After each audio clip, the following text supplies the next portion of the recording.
Victory Day is how Nepal's political leaders described it. But in the town of Kirtipur, feelings were more mixed.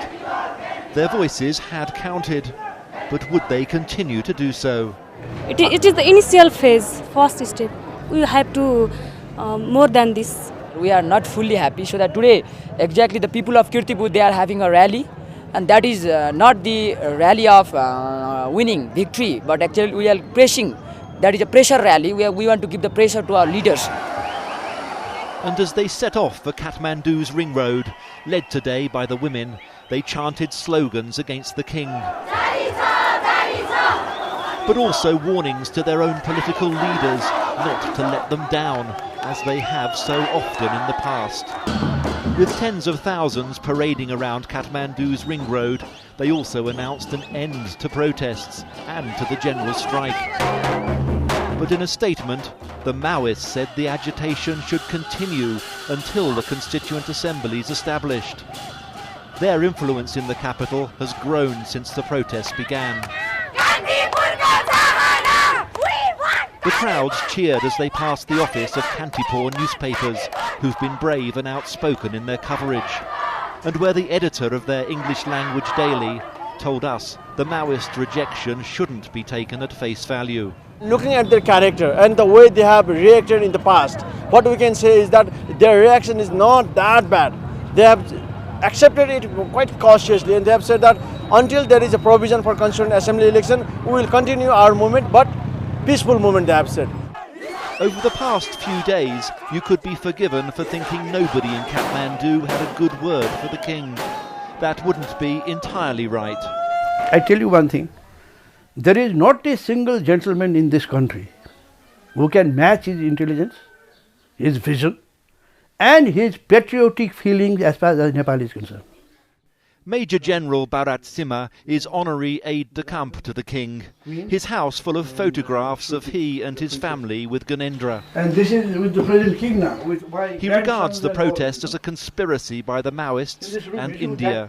His views reflecting the deep contempt with which the palace holds Nepal's political elite.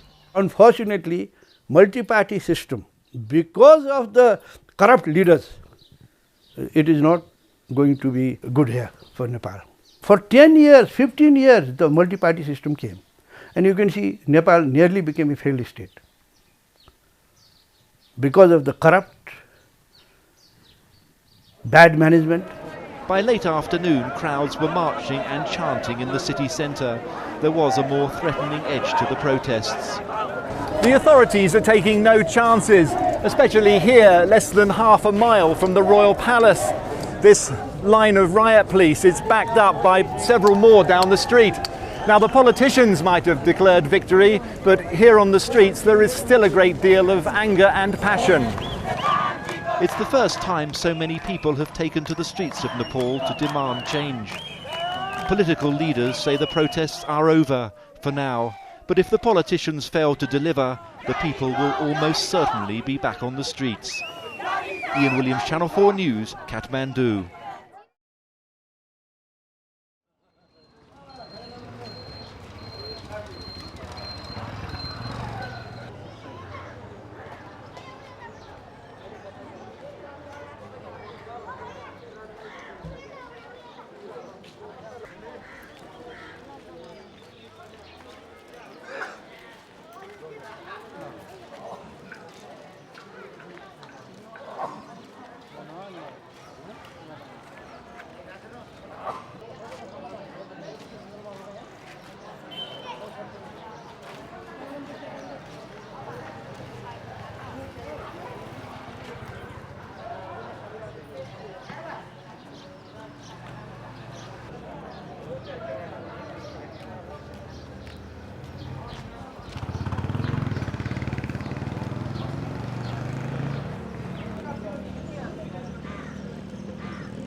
Larga Parsio.